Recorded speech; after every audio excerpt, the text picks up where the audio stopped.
Hafner, com o tema Direitos do Consumidor, o papel de corretor frente à nova responsabilidade.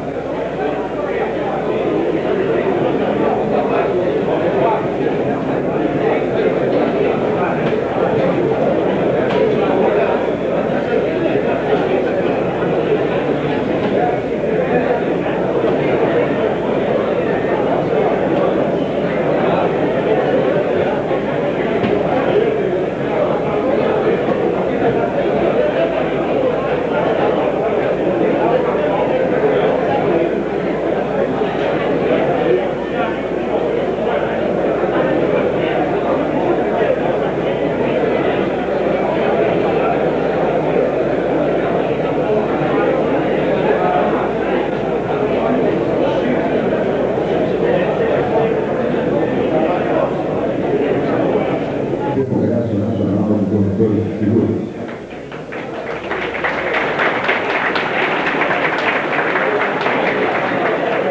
O conferencista desta manhã, senhor Carlos Eduardo Mantecini Hafner.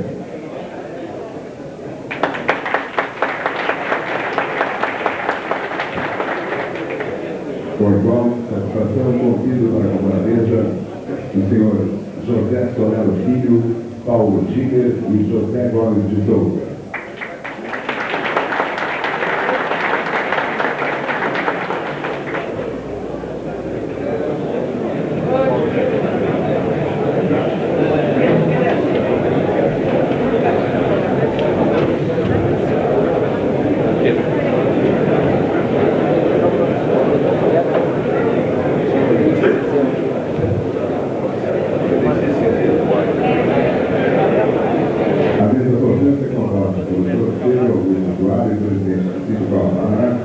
O senhor Carlos Eduardo Mantecini Hafner, pelo senhor José Solero Filho, Paulo Giger e João Gomes de Souza.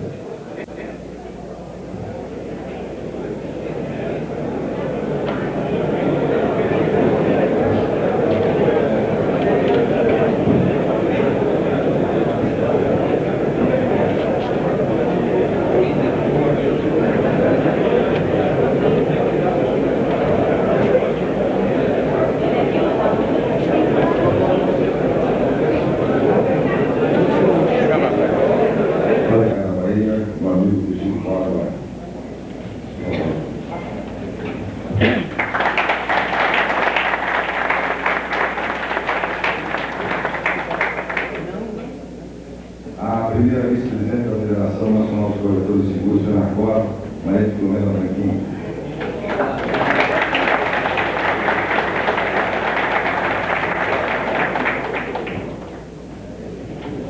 Nosso amigo paranaense, hoje ocupando a carteira de deputado federal do Estado do Mato Grosso, representante do Sindicato do Mato Grosso, o deputado Livre Bolsonaro.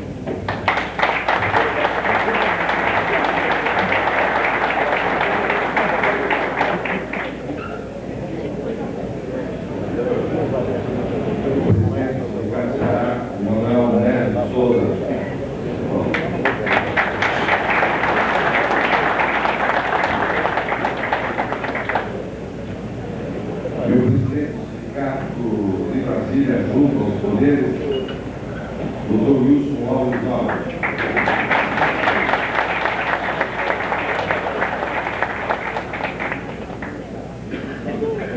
Ainda ontem, antes nós abrimos aqui, e nós não tínhamos a plateia que temos hoje, na hora que foi comunicado, eu quero confirmar o que eu disse ontem, que o senhor João Neves Ricardo dos Santos, superintendente José, foi por nós convidado antecipadamente para esse sexto congresso, e ele, no dia da abertura, diria que usa a palavra. Nós, insistentemente, suscitamos que ele o fizesse. Não o fez por razões de ordem particular. Nós estamos numa democracia. E assim sendo, nós não passamos a palavra de ninguém. Muito obrigado.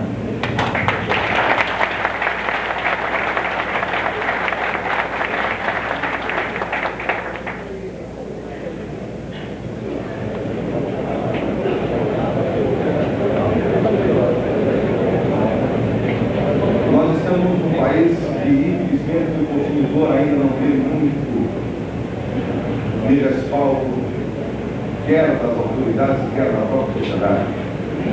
Nos Estados Unidos nós temos o caso de Rob Nader, o homem dos direitos do consumidor.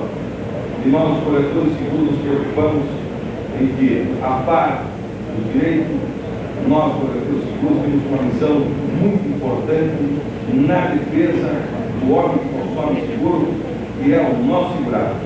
Assim sendo, eu gostaria de passar a palavra ao nosso amigo Carlos Eduardo, para que ele transmitisse ao senhor os conhecimentos, inclusive sobre a tese que ele defendeu no mestrado, que é sobre os direitos do consumidor. Com a palavra, nosso presidente.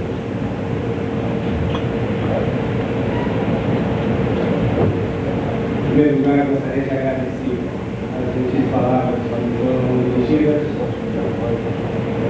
pelo eminente mestre de cerimônias do Congresso, e da mesma forma tentar dissuadir esse plenário das expectativas maiores que normalmente existem em relação ao tema.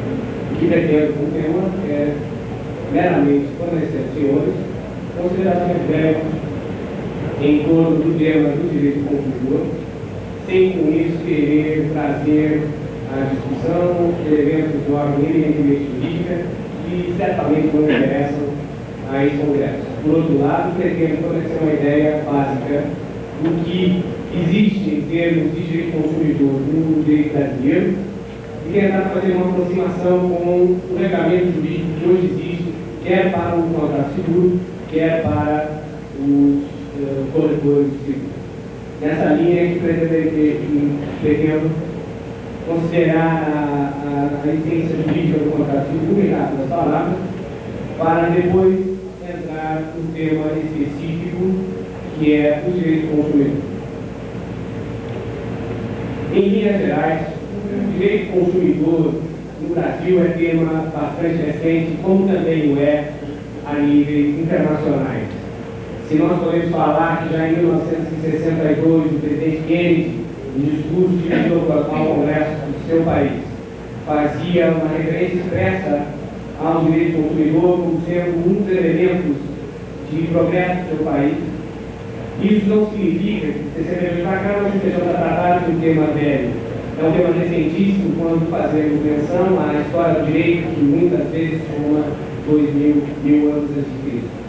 De forma que é tema recente e que foi trazido à consideração dos juristas, daqueles que trabalham com direito, apenas recentemente. A nossa Constituição de 1978, no seu artigo 5º, inciso 32, fez inserir como princípio constitucional básico a defesa do consumidor. Já no mesmo texto constitucional, no artigo 46 das disposições transitórias, o texto constitucional obrigou o Congresso Nacional, no prazo de 120 dias a partir da promulgação da Constituição, a aprovar o texto de Código de Defesa do Consumidor, coisa que deveria ter ocorrido até fevereiro desse ano e até agora não ocorreu. O que hoje existe em termos de direito do consumidor no direito brasileiro são projetos de lei bastante bem elaborados, de aplicação duvidosa e questionável pela maioria dos juristas que lidam com o assunto, mas que, no entanto, está aí e que deverá ser aprovado tão breve quanto possível, à medida que o texto constitucional assim determina.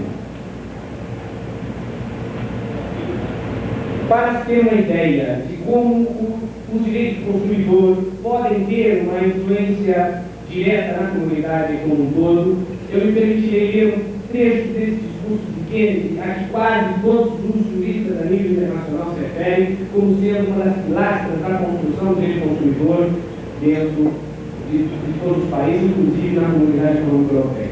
Disse Kennedy, já em 1972, e afortunados que somos, não podemos, no entanto, sustentar desperdícios no consumo mais do que podemos apurar em eficiência nos negócios ou no governo.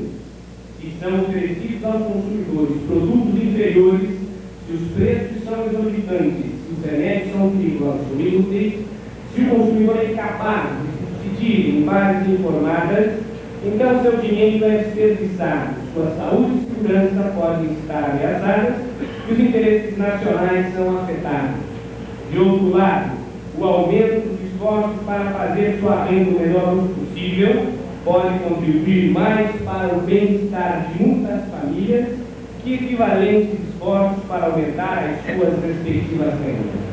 Essa constatação, sem dúvida nenhuma, se aplicaria ao contexto nacional, na medida em que esforços fantásticos são desenvolvidos na tentativa de melhoria da qualidade de vida, sem fornecer àqueles que de fato movem a economia nacional elementos suficientes para que decidam a respeito do que é melhor para si, evitando com isso o desperdício do consumidor hoje. Ele, ao contrário, ele está sendo explorado para que os agentes da produção, os agentes da indústria, do comércio, consigam incrementar da melhor forma possível o lucro. Vejam, as considerações que passo a seguir dizem expressamente com o contexto jurídico do contrato de seguro. A ideia básica é dizer aos senhores que não existem mistérios em relação ao quadro jurídico do contrato de seguro e tampouco em relação ao contrato ao contexto do corretor de seguro. A situação parece simples, os tribunais têm enfrentado a questão com uma certa facilidade e construído uma jurisprudência bastante clara a esse respeito. O contrato de seguro ele vem inserido dentro de um contexto de direito comercial. Na letra do artigo 24 do Decreto Lei 73 de 1966, qualquer empresa de seguros deve ser necessariamente constituída sob a forma de sociedade anônima. E essa circunstância diz que as empresas de seguro são empresas com natureza comercial. Portanto, os contratos de seguro são contratos comerciais e a esses contratos se aplica toda a legislação comercial específica. Quer-se com isso fazer uma distinção dos contratos civis, daqueles contratos que se regem por uma legislação casuística, caso a caso, isoladamente. Sendo um contrato comercial, a melhor doutrina hoje diz que esses contratos têm merecido um tratamento massificado, um tratamento grupal, ao ponto de que não se pode aplicar ao consumidor isoladamente toda uma disciplina civil, uma disciplina comum construída para situações caso a caso. Portanto, o contrato de seguros é um contrato comercial. E o corretor de seguros, aonde se inseriria nesse contexto do contrato de seguros? Também a melhor doutrina do direito comercial faz com que o corretor de seguros seja inserido na qualidade de um auxiliar do comerciante, de um intermediário que auxilia o comerciante a alcançar a sua finalidade básica, que é a obtenção do lucro. Essa circunstância faz com que, enquanto no contrato de seguros é possível identificar partes do segurador, do segurado, direitos e deveres para cada uma dessas partes, o corretor de seguros não encontra um lugar determinado no contrato especificamente desenhado. O corretor de seguros é um intermediário, um aproximador das partes, e não faz parte diretamente desse contrato. A definição de contrato de seguros é a respeito do direito civil, é do artigo 1432, que diz que considera o contrato de seguro aquele pelo qual uma das partes se obriga para com a outra, mediante a paga de um prêmio, a indenizá-la do prejuízo resultante de riscos futuros previstos do contrato. Facilmente se constrói esse contrato. Há uma parte do segurador, outra parte do segurado, direito de um pagar um prêmio, direito de outro receber o prêmio, deveres de um pagar o prêmio, direito do outro receber o prêmio, o direito do segurado de ser indenizado no caso da ocorrência do risco futuro imprevisível e dever do segurado, dever da seguradora, do segurador, de pagar essa indenização. Portanto, facilmente se constrói uma figura legalmente desenhada lá no artigo 1º de uma lei de 64, repetida no decreto-lei 73 de 76 e repetida no decreto regulamentador desse decreto 73, que é o decreto 60, artigo 9, diz que corretor de seguro, seja pessoa física ou jurídica, é o intermediário legalmente autorizado a angariar ou a promover contratos de seguro, admitidos pela legislação vigente entre sociedades de seguro e as pessoas físicas ou jurídicas de direito público ou privado. Há no contrato de seguro também uma situação bastante clara: alguém aproxima parte na qualidade do corretor e faz direito, uma vez concluído o negócio para o qual ele foi chamado a atender, ao percebimento de uma comissão e previamente estipulada por contrato com o circulador. De modo que essa situação ela é simples, ela se faz com uma certa tranquilidade. No entanto, nós devemos, em contrapartida, ter os olhos voltados a uma realidade diferente dessa realidade construída aqui no Brasil a partir de 64 e que até hoje, pelo menos, as bases permanecem inalteradas. O que acontece? É que o movimento de contratação massificada fez com que esses contratos deixassem de ter a aplicação prévia que foi estabelecida, fazendo com que as interpretações dos tribunais que davam esses contratos sejam feitas de uma forma a privilegiar alguém que é considerado a parte mais fraca. Vejam que a ideia de contrato que nós todos temos é a situação mais ou menos que poderia ser representada da seguinte forma: há uma mesa, duas pessoas sentadas no cada lado dessa mesa, discutindo cláusulas, condições, formas de pagamento, quando entrega, quando não entrega, o que eu tenho direito, o que eu não tenho direito. Essa ideia de contrato celebrada por duas partes bem definidas, destacadas. Atualmente isso já não ocorre. Os contratos, eles são frequentemente celebrados por computadores, que eventualmente até agradecem que nós estamos celebrando um contrato, mantendo um diálogo completo com o computador. A empresa com a qual nós contratamos não nos conhece. A atividade massificada faz com que nós, consumidores, sejamos apenas um número estatístico que se soma a uma situação já previamente vivida para o tesouro e lucro. Nós temos hoje uma situação terrível. Os senhores vendedores que aqui estejam presentes, eventualmente sabem das técnicas de vendas apuratíssimas que têm hoje em cursos bastante concorridos, para que nós possamos convencer aquele que é o destinatário da nossa mercadoria, do nosso serviço, da melhor forma possível. E ao contrário, nós, simples consumidores, não sabemos dessas situações, não conhecemos dessas situações. Quando o vendedor tem um telefone da IBM, por exemplo, quando o vendedor da IBM entra na jornada para vender o antidote, ele certamente vai elogiar a sua caneta, o seu relógio ou a fotografia do seu vídeo. E isso é uma situação que a maioria de nós não sabemos, e nos sentimos até simpatizados com essa pessoa e sucumbimos a uma situação que nós sequer às vezes temos condições de comparar com outras, talvez melhores, outras máquinas, outras situações do mesmo. Não que isso seja uma coisa deplorável, antes do contrário, o que existe por trás dessas considerações que estavam de hoje é a necessidade de que, mesmo que se elogie o relógio, elogie o porta-retrato de licença, esse sujeito seja capaz também de informar o consumidor das situações que estão sendo objeto de contratação naquele exato momento. Aliás, a venda é uma situação absolutamente definida em termos de economia capitalista, e ela precisa existir e ela precisa ser dinamizada, apenas que não se pode prejudicar aquele que é desinformado, porque não está preocupado com determinadas situações concretas, e em função disso ser lesado por uma conduta que, se não fosse ética, agora com o novo Código de Defesa do Consumidor que está aprovado, será antijurídico. Essas considerações nos fazem levar a nossa reflexão a uma situação diferente. Aquele contrato que dizia obrigações de A, obrigações de B, obrigações de C, definia as situações jurídicas claramente entre as partes.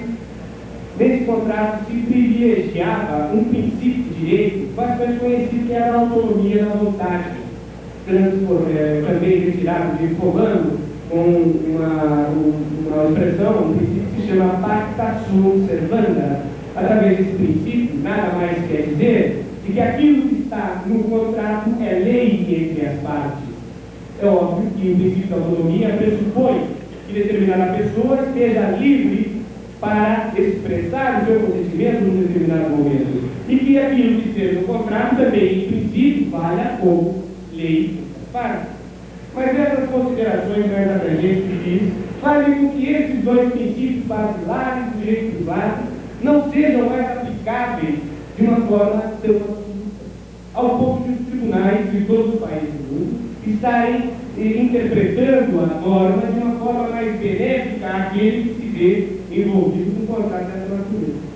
Pois bem, em alguns países, inclusive, isso já é objeto de regulamento legal.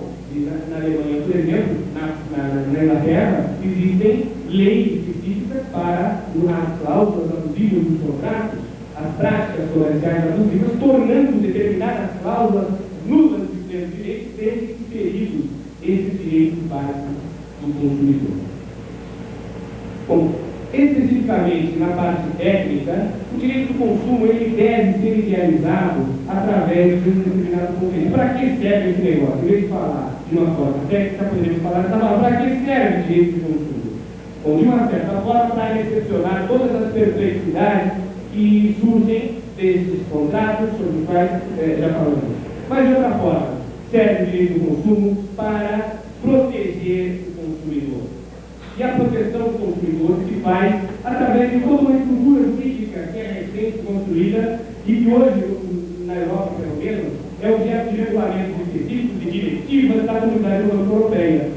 Isso faz com que se construa, a nível uniforme, talvez nos países integrantes da Comunidade Europeia, uma situação homogênea de tratamento do consumidor de uma forma clara, de uma forma pelo menos definida.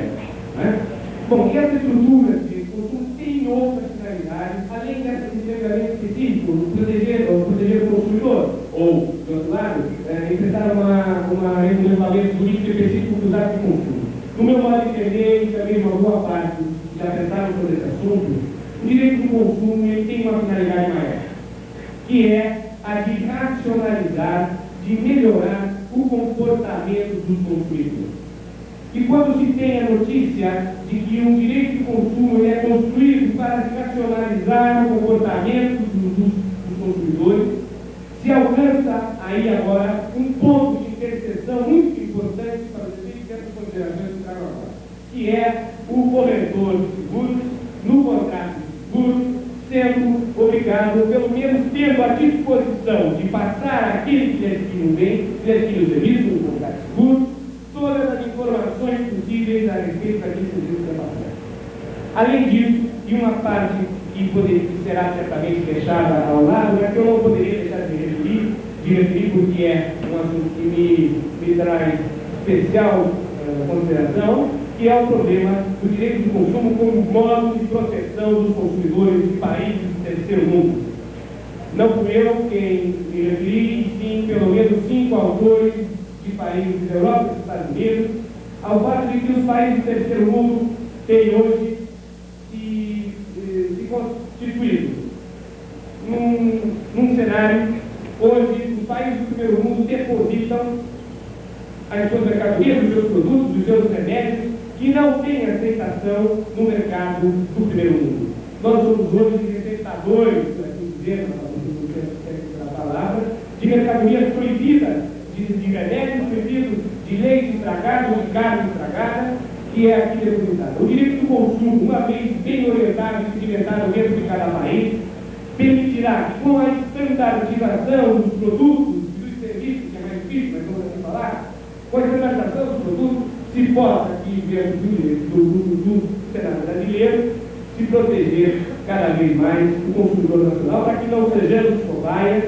desse país, dessas indústrias, que não tem como comercializar suas mercadorias lá fora e as despejam aqui na Nova Guiné, nos países da América Latina, na África, para que isso seja necessário. Eu gostaria, uma vez feita essa aproximação, o segurador ele é um fornecedor de serviços, bem, o segurado ele é o consumidor do seguro, poder passar aos senhores pelo menos rápidas considerações a respeito do que o projeto de lei já estabelecer, o Código de Defesa do Consumidor trouxe e pretende implantar entre nós em breve. Vejam que essas considerações, elas se fazem de leve diferença.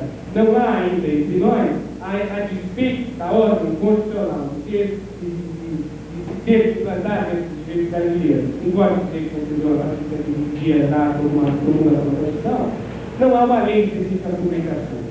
Há, por outro lado, uma simpatia muito grande por parte do Ministério da Justiça para que esse código seja aprovado. Ele é questionável. No meu modo de entender, um código de defesa do consumidor hoje no Brasil seria algo totalmente inoportuno, porque o direito de consumo, vocês devem saber disso, se constrói a partir de reflexões semelhantes a que se fizeram para a função do direito do trabalho.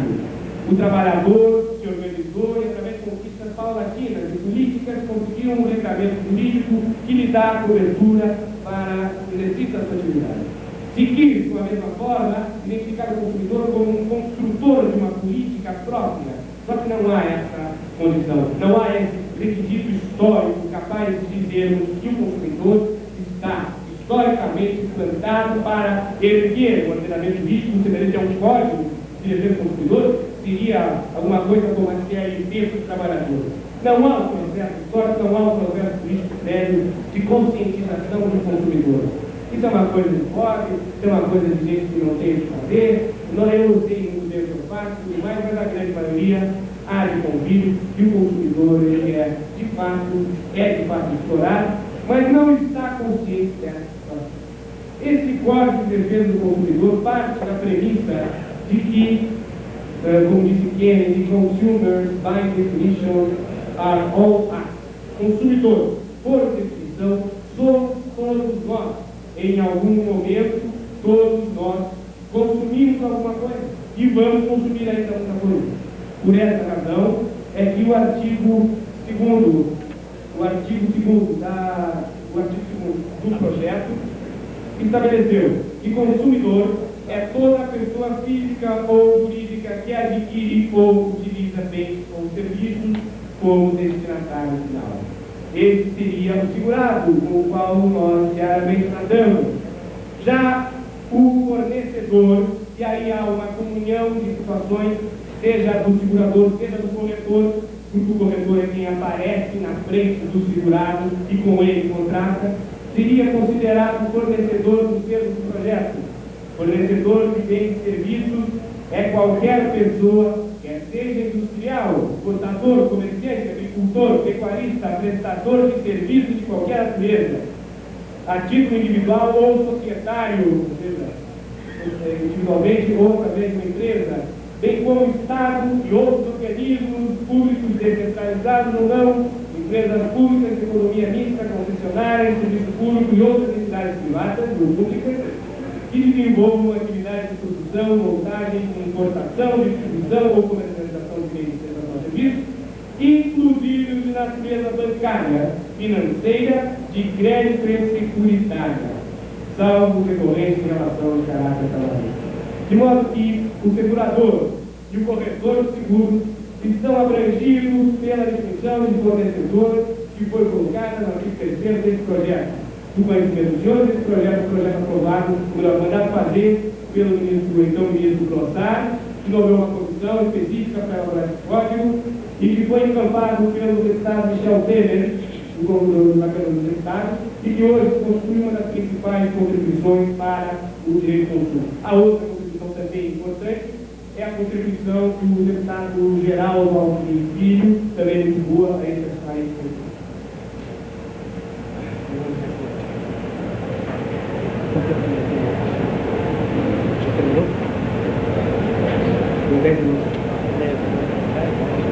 Uma vez afunilada a matéria para o direito específico do consumidor, eu me reservei alguns minutos para me referir a respeito de temas específicos da lei que importam especialmente aos senhores.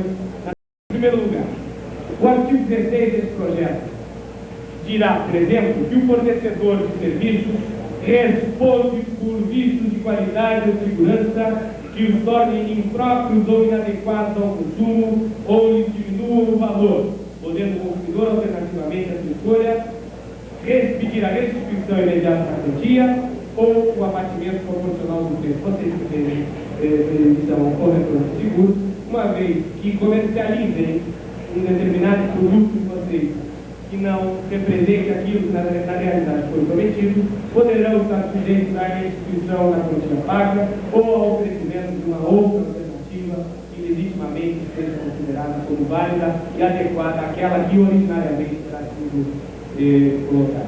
Um outro aspecto muito importante para os efeitos da comercialização de seguros é aquele que veio mostrando o artigo 26 desse projeto. Lá está dito em todas as letras que toda a informação ou publicidade veiculada de qualquer forma ou meio de comunicação com relação ao serviço oferecido obriga o fornecedor e integra o contrato que vier a ser celebrado. Situação típica. Nós sabemos que a maioria dos seguros são comercializados com a prévia atuação dos departamentos de marketing, seja da corretora, seja da própria seguradora. Nesse departamento de marketing, normalmente e usualmente, se fazem inserir condições contratuais vantajosas, situações que são vantajosas àquele que dá uma olhada rápida no folheto dessa natureza e se decide pela aquisição de um determinado produto. Nessa circunstância, e nos dispositivos da lei, qualquer oferta com sangue em folheto, papéis e correspondência em mala direta será considerada integrante do contrato de seguro e obrigará a seguradora e o corretor pelo cumprimento daquela situação específica. Das práticas abusivas também se estabelece uma situação que, se eticamente já era condenável, agora por lei também é. É vedado ao fornecedor de bens e serviços condicionar o fornecimento de bem ou serviço ao fornecimento de outro bem ou serviço. Aquela história de que se faça um seguro mais barato se você fizer o outro, senão não faço, ou não posso fazer uma situação mais barata se você não me comprar aquele outro seguro também. A lei veda esse tipo de procedimento e estabelece combinações de natureza penal para os cumprimentos desta regra. Outra disposição que é engraçadíssima é aquela que diz que é vedado ao fornecedor prevalecer-se da fraqueza ou ignorância do consumidor, tendo em vista a sua idade, saúde, conhecimento ou condição social para impingir-lhe determinado serviço. Bom, com todo o respeito que eu tenho aqui de elaborar a lei, uma regra dessa natureza é uma regra difícil. Como é que alguém vai poder provar que foi explorado em função, quer dizer, o sujeito me vendeu um seguro, é porque eu sou burrinho, ou que eu sou velho e não consegui entender aquilo que ele me falou, ou porque eu tive infarto, que fala em saúde, ou porque eu não tenho conhecimento suficiente, ou eu sou da classe média, eu sou da classe pobre, e dizer que isso poderia, mas nem tanta lei estabeleceu que é verdade ao fornecedor. E a lei ainda é pior, ela diz que a prova dos fatos que dizem com relação ao direito de consumo compete sempre ao fornecedor. Quer dizer, ainda você tem que provar que o sujeito não é doente, que ele não é pulinho, ou que ele não é despreparado e tudo mais. Outras disposições que são muito interessantes estão no artigo 37, dizendo sobre as cláusulas abusivas. E aí me parece que, antes de ler, em vez de me deter ao que estabeleceu a lei, eu talvez diga que a situação que melhor, ou que mais chame a atenção nos artigos 37 e seguintes da lei, seja aquela que diga que o corretor de seguro, porque não é ele que elabora o contrato de seguro, e uma vez fala em cláusulas abusivas, nós estaremos nos referindo ao segurador, e vocês são meros repassadores daquelas cláusulas. Então me parece que o papel principal do corretor aqui, como eu poderia até dizer, um órgão autônomo, porque o corretor ele tem uma determinada autonomia, ainda que a sua produção seja dentro do sistema tributário, mas privilegiando essa autonomia que todo corretor deve ter dentro de si, levar ao segurador aquelas queixas principais, aquelas reclamações básicas dos segurados, e que hoje são objeto de cláusulas contratuais, com letrinhas pequenas, que não são legíveis e que levam normalmente o segurado a comprar gato por leve. Não que ele esteja de fato a comprar gato por leve, mas que ele não sabe que aquilo é de fato um gato. E no final das contas acaba comprando uma situação sem o prévio conhecimento. O principal papel do corretor será, sem dúvida nenhuma, levar ao segurador as principais queixas e informar a respeito daquelas cláusulas que são consideradas abusivas, das quais eu dou um único exemplo. Por exemplo, o projeto diz que são nulas de pleno direito as cláusulas contratuais que impossibilitem, exonerem ou atenuem a responsabilidade do fornecedor por danos ou riscos de qualquer natureza de bens ou serviços fornecidos. Se um contrato diz a seguradora não se responsabiliza pela ineficiência do sistema de arrecadação dos prêmios e tudo mais, fica uma responsabilidade que deve ser seguida pelo segurado, deve pagar e tudo mais. Essa cláusula de exoneração de responsabilidade, ela seria plenamente nula. E o objetivo de tudo isso não seria prejudicar ou reprimir. Ao contrário, seria privilegiar algo que hoje vem tomando peso em todos os ordenamentos do primeiro mundo, que é o caráter que premia, o caráter promocional do direito, e não o caráter repressivo. Ao ponto de nós, corretores, termos a posição de nos atuarmos em comunhão com essa ideia e fazermos com que o consumidor, antes de mais nada, venha a ser privilegiado, não pela repressão das seguradoras, não pela repressão dos corretores, mas pela atuação em conjunta, porque é interesse de todos que os consumidores fiquem absolutamente satisfeitos com aquilo que estão adquirindo. Eu gostaria de encerrar fazendo uma referência direta àqueles que são considerados os direitos básicos dos consumidores. Dentre eles, incluídos no artigo 6º da lei, extraído de uma resolução da ONU, já no ano 1962, diz lá que são direitos básicos do consumidor, entre outros, que vou ler apenas os que interessam, a informação adequada e clara sobre os diferentes bens ou serviços, adequados dos bens e serviços, asseguradas a liberdade de escolha e a igualdade nas contratações. Digo ainda, por último, que é direito básico do consumidor a proteção contra a publicidade enganosa, métodos desleais, bem como contra a prática de cláusulas abusivas no fornecimento de bens ou serviços. Me parece que o papel do corretor de seguros, frente a essa nova realidade jurídica que é a proteção do consumidor, se resumiria, antes de um choque direto contra os direitos do consumidor, uma colaboração, uma atuação conjunta no sentido de educar, de racionalizar ou de auxiliar na racionalização do seu comportamento e de levar os principais reclamos do consumidor ao segurador, na qualidade de intermediário que é, o corretor de seguro teria essa finalidade. Tudo isso para quê? Para defender os interesses legítimos dos cidadãos, dentre os quais inclui, sem dúvida nenhuma, a melhoria da qualidade de vida do cidadão. Eu gostaria de terminar fazendo o professor que recebeu a Curitiba, quando encerrava uma conferência, contou uma pequena fábula que dizia o seguinte: havia um grande incêndio na floresta e todos os animais fugiam desse incêndio na tentativa de se livrarem. E quando um grande elefante viu um beija-flor que corria até o lago, trazia uma gota e despejava sobre o incêndio, corria, despejava, pegava uma gota e despejava sobre o incêndio, até quase a exaustão. E o elefante, na fuga, correndo, perguntou ao beija-flor: mas por que você vai e faz esse trabalho, seu beija-flor estúpido? Porque você não vai conseguir jamais apagar o incêndio da floresta com as suas gotinhas. Ao que o beija-flor respondeu: somos todos responsáveis por apagar esse incêndio na floresta, e eu estou fazendo a minha parte. Cada um fizer a sua parte, nós conseguiremos nivelar o incêndio.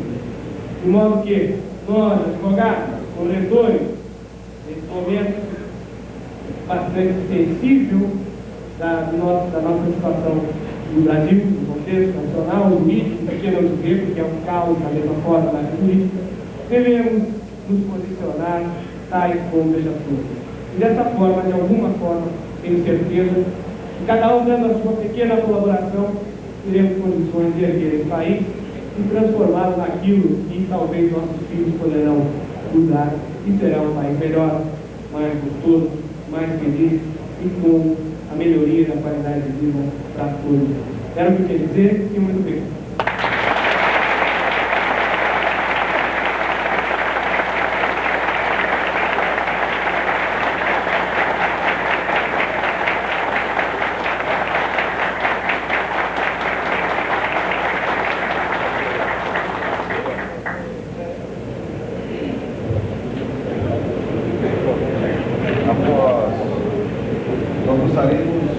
Evidentemente o tempo é curto. Nós gostaríamos de que 3 ou 4, no máximo, perguntas fossem dirigidas ao doutor Carlos Lado Monte de Nádia, que evidentemente nos transmitiu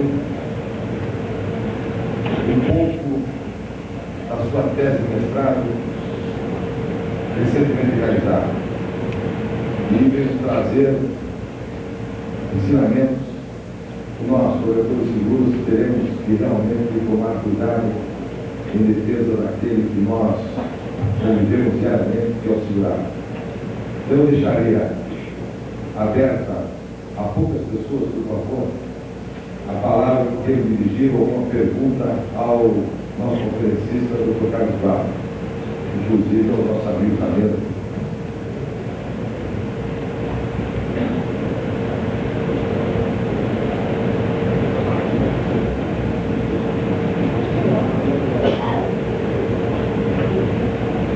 Temos aqui uma pergunta do Paulo Leandro Moura Júnior, corretor de seguros de São Paulo.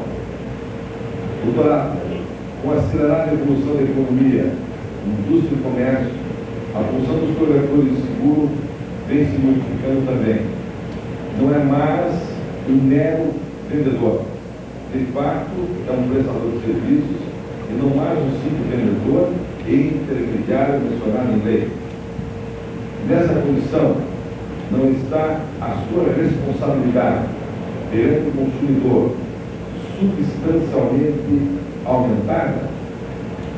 Não está envolvido, inclusive, com a qualidade do produto, que na verdade não é seu? Como resolver esse problema novo para a classe?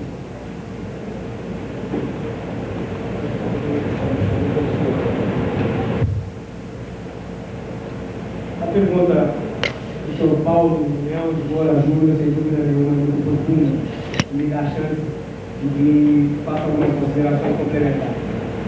Em primeiro lugar, há uma diferença substancial entre aquilo que a administração construiu, que a economia construiu, enfim, que a atividade negocial construiu, e aquilo que o direito faz aplicar a essa situação. Nós certamente não podemos nos duvidar de que a atividade do corretor de seguros hoje é uma atividade importantíssima, uma atividade que está hoje totalmente redefinida, inclusive, como bem disse o Sr. Paulo Leão de Moura Júnior, ele não é mais um simples vendedor, mas, antes de mais nada, um colaborador precioso de toda a indústria. Mas não é essa a preocupação da lei. A preocupação da lei é uma preocupação de inserir aquele que funciona numa determinada atividade para fazer com que a essa atividade se apliquem determinadas regras. E aí há que fazer uma diferença, mesmo dentro da aplicação da lei, bastante significativa. Uma é aquela que diz como as relações eminentemente de direito comercial. É a relação do contrato que existe entre o corretor de seguros e a seguradora. Aí é um contrato de intermediação e que não há como fugir. Todo o sistema brasileiro reconhecerá na figura do corretor um intermediário, não com isso que ele se ligue, mas pelo contrário, é apenas uma conceituação jurídica que se empresta a essa determinada atividade.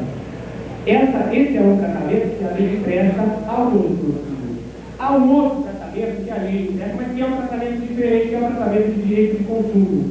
Para os efeitos do direito do consumo, pouco importa que o sujeito que apareça na frente do consumidor seja corretor ou seja segurador. O que importa é que ele precisará estar acobertado de todos os problemas já delineados e sugeridos pela própria lei, no sentido de se ver protegido. Aí é que o corretor de seguros também ficará responsável perante o consumidor por, inclusive, essas situações onde há uma responsabilidade perante o consumidor, inclusive quanto à quantidade do produto, que na verdade não é seu. Há uma responsabilidade porque o consumidor não conhece a grande companhia seguradora que está por trás do corretor. Ele conhece o corretor que vai ao seu escritório todo ano, ou todo mês, no caso da grande indústria, para renovar o seguro, para oferecer um novo produto, ou que é chamado para fazer um seguro especial, ou uma coisa dessa natureza. Portanto, não querendo de forma nenhuma seguir, o que implica, o que importa aqui é fazer com que se conceba essa situação como uma situação dupla. Uma coisa é a relação eminentemente comercial que diz entre o corretor e o segurador. E outra coisa é a relação que diz entre o consumidor e o corretor ou o segurador. Mas com isso espero que essa resposta tenha satisfeito ao Dr. Paulo Leão de Moura Júnior, especificamente quanto a essa pergunta que ele foi introduzida.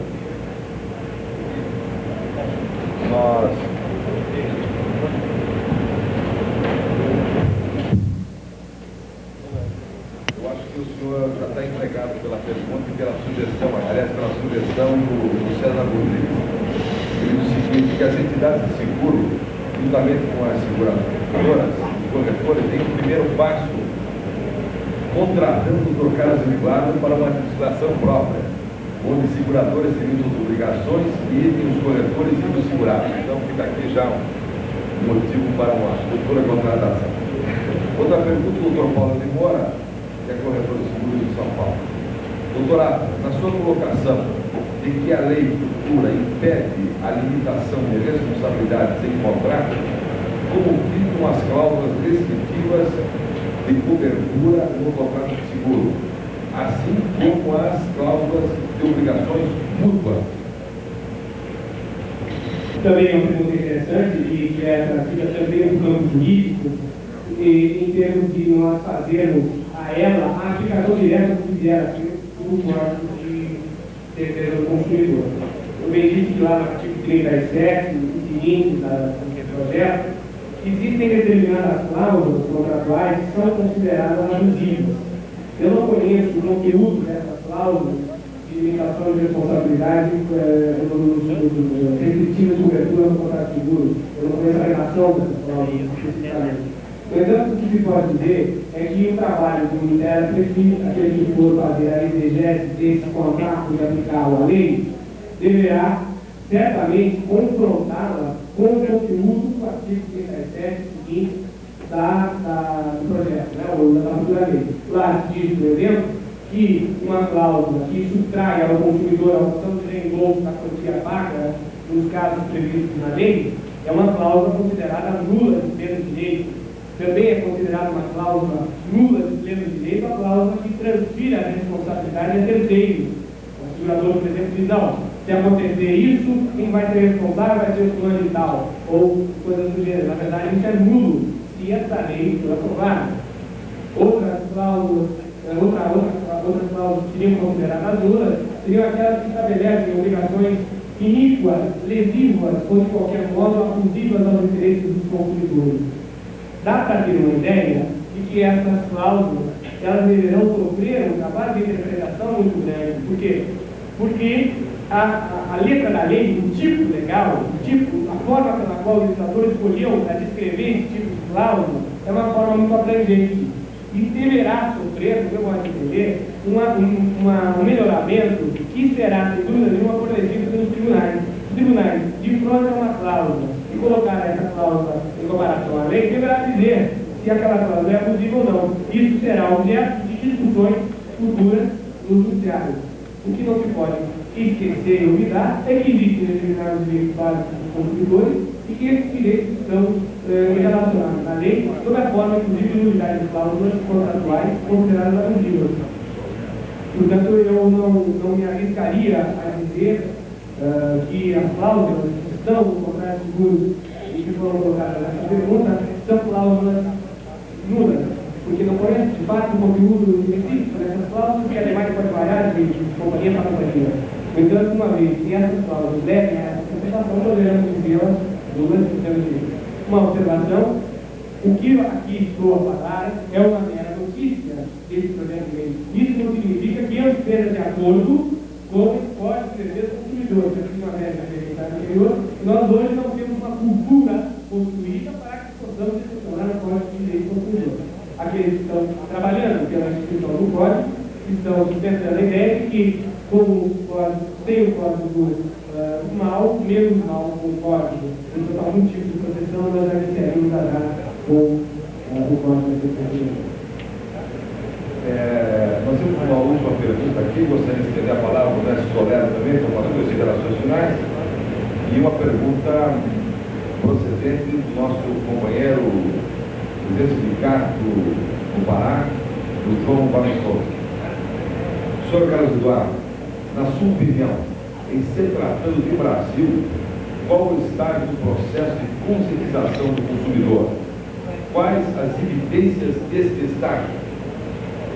Bom, a pergunta também é extremamente oportuna, mas que pode ser muito facilmente respondida. Em termos de direito brasileiro, não há a menor conscientização do consumidor em relação aos seus direitos e aos seus deveres fundamentais.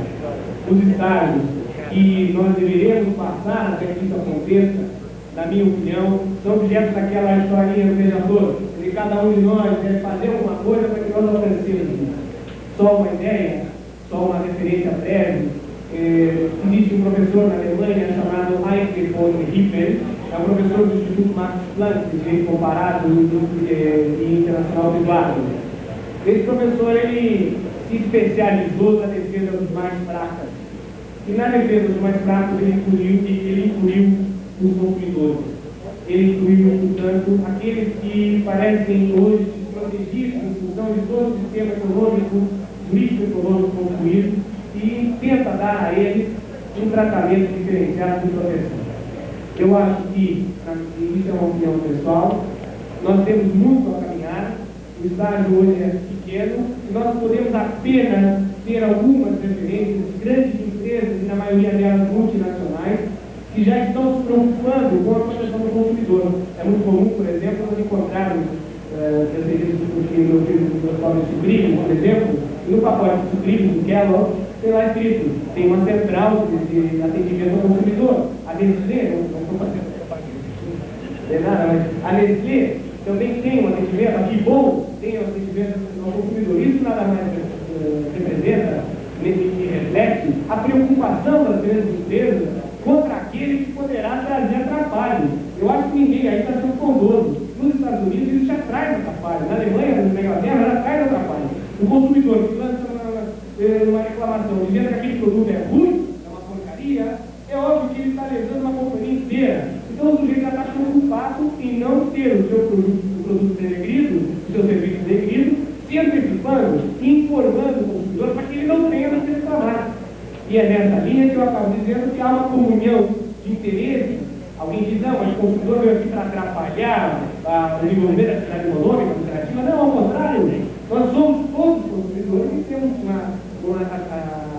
a busca de melhoria na nossa qualidade de vida. E as empresas nada mais estão a fazer do que se coordenar com esse propósito que é mundial. Né? Então, de modo que nós estamos atrasados, mas isso não implica que nós possamos caminhar e tudo isso depende um pouco de cada um de nós. Quem está em contato com o público e conscientizando, quer dizer, se o corretor conscientiza o seu segurado que ele tem direito como consumidor, ele quando for comprar um sapato, ele vai se lembrar que quando ele teve contato com o corretor seguro, ele foi alertado que ele tem direito como consumidor. E nessa linha de raciocínio é que eu acho que nós estamos andando e teremos muito a andar ainda, indo embora para responder a pergunta do membro do plenário. Nós estamos ainda muito atrasados e o estágio de conscientização é pequeno e, portanto, essa conscientização deverá. Que não serão possíveis ler, inclusive a minha amiga Leonora Testa, do Janeiro e outras tantas, e o Dr. Carlos Eduardo se prontificou em dar uma resposta por carta para essas pessoas. Eu gostaria de deixar a palavra finalmente para as considerações finais ao nosso companheiro José Solano. Só para quem se interessar pelo que ela está me dizendo, eu gravei o conteúdo dessa palestra num disco que entrega agora ao presidente, para que ele possa mais tarde publicar, e quem quiser está em um software no Word 4. Tem dois arquivos, um é o resumo da minha palestra hoje, outro é o resumo da dissertação do Estado, da PDT, que são um pouco diferentes. Quem quiser está à disposição na secretaria, quem quiser está à disposição. Nós vamos tentar pedir aos nossos amigos bandeirantes que estão prontamente nos ajudar em duplicar esse software, e o sindicato evidentemente colocará à disposição dos corretores que solicitarem via carta. Nós encaminharemos uma via do software ou a cópia devidamente impressa da palestra de localizar. Ao professor, meu amigo José Solano, as considerações finais. Professor, eu quero muito de reflexo dele, que eu aprendi com ele. Bom, o meu negócio que queria é o seguinte: vamos tentar um pouco tomar no outro ano as considerações bibliográficas que nós devemos aplicar principalmente ao contrato de seguros. A primeira coisa que é preciso ter no contrato de seguros é um contrato de massa, como o contrato de telefônica, fornecimento de água, ou de transporte, que nós, por transporte coletivo, que nós não podemos deixar de acatar a ser aceitado, senão como uma regra geral. Não é possível deixar um contrato complexo como esse, efetivamente, ficar efetivamente, uma troca de proposta de segurança regulatória. Efetivamente, a gente acha que poderia ser dito um número significante, um código do segurado. Aí entra a função primacial do corretor, na minha opinião. É alguém que tem que intervir para que o segurado não seja enganado em alguns campos e que efetivamente tenha capacidade para ver aquilo que é mais conveniente. A despersonalização da ignorância, a perda da ignorância do segurado se traz através do segurado, através do corretor. É preciso lembrar que entre o forte e o fraco, a liberdade pode escravizar e a lei liberta. No sentido em que a lei entregou ao corretor a sua atuação, não só como intermediário, mas efetivamente como protetor do segurado, ele tem aí uma posição capaz de equilibrar entre o forte que é admitido o segurador e o segurado. Agora, efetivamente, o professor salientou, daí é uma grande responsabilidade que está no decreto 73, tanto assim que o corretor é obrigado a efetuar o seguro. Quer dizer, nesse sentido, é preciso pensar que já está perdido. Agora, há um ponto aí, senhor professor, sobre maneira importante, é que o artigo 2º do decreto 73, tão atacado, como vocês ouviram, tão atacado, ele no artigo 2º diz que a preocupação principal das instituições relacionadas com o seguro é a defesa do segurado, do beneficiário do seguro e de todos aqueles que podem ser por ele defendidos. É preciso dizer isso para que nós possamos efetivamente fazer valer as causas mais valiosas e mais vantajosas para o seguro. Agora, quando nós nos fechamos da apólice, efetivamente nós temos razão. Mas um tratadista recente de direito comparado, fez uma obra sobre direito comparado com o seguro, com o inteiro dela, uma obra coletiva, ele disse que a apólice de seguro é como uma bula de remédio, que depois que a gente compra, é que vai ver o que está lá dentro. Agora, o intermediário que é o corretor, como devia ser o médico, é aquele que vai distinguir e dizer se a bola, se o remédio é bom ou não. Eu noto aqui, efetivamente, aqueles que cometeram estão também cometendo crime contra a economia popular. O outro ponto que eu tinha aqui, para cooperar de uma forma, corroborar com a magnífica colocação do professor, diz respeito a que o artigo 58 do decreto 73, atualmente, do decreto 83, ainda vigente, estabelece que as condições e cláusulas das apólices são estabelecidas de maneira clara e de forma a fixar responsabilidades e direitos do segurador e do segurado. Quer dizer, eu acho que às vezes há uma ausência de um trabalho coletivo, não pode ser só do lado, não pode ser do ninguém, não pode ser só eu, só seu, mas de um trabalho coletivo para que as apólices sejam efetivamente conduzidas e construídas de maneira mais clara e mais eficiente. É preciso dizer que, por ação do Instituto de Seguro do Brasil, deixou-se aqui no Brasil de fazer o cálculo. Efetivamente, o Instituto continua insistindo para que fosse tornado agora e registrado cada uma das áreas. Com isso, eu tenho a impressão seguinte: o eminente professor me permitirá repetir as suas palavras. A construção da defesa do consumidor para nós, que é o segurado, tem que passar necessariamente pelo corretor. Se ele não quiser, é um traidor da sua missão.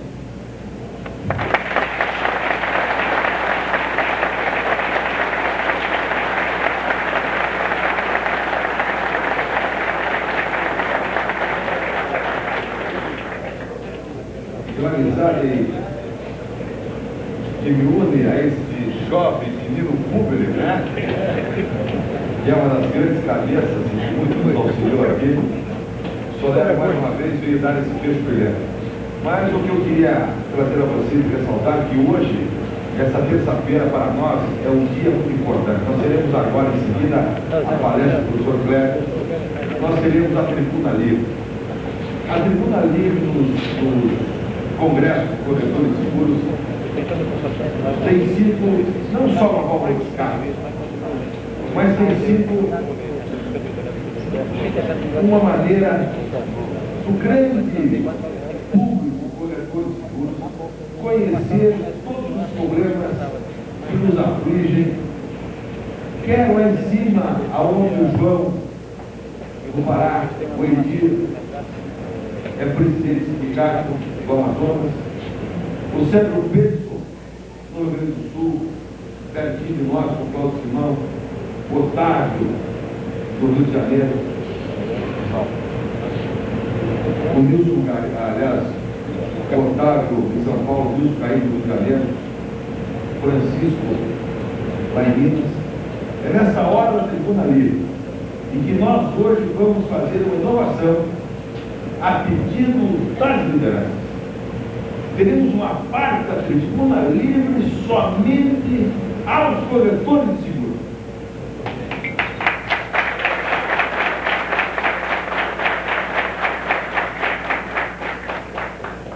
Aonde nós poderemos discutir, dialogar e, o que é mais importante, tirarmos proveito dessa tribuna livre que começou em 1978 no Rio de Janeiro.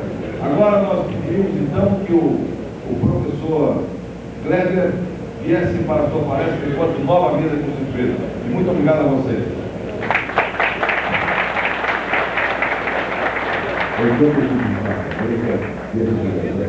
Gostaria de relembrar que o almoço de trabalho é imprescindível a apresentação das vouchers da abertura da Real Seguradora. Eu aluno diferente que eu pediria atenção dos nossos presentes. O ano do conhecimento geral encerrou-se em 30 de setembro, último, o processo de recadastramento e unificação de registro nacional de corretores de seguros. O banco de dados da Senacor, movendo o exames da Senacor, Bradesco, Sul América e General.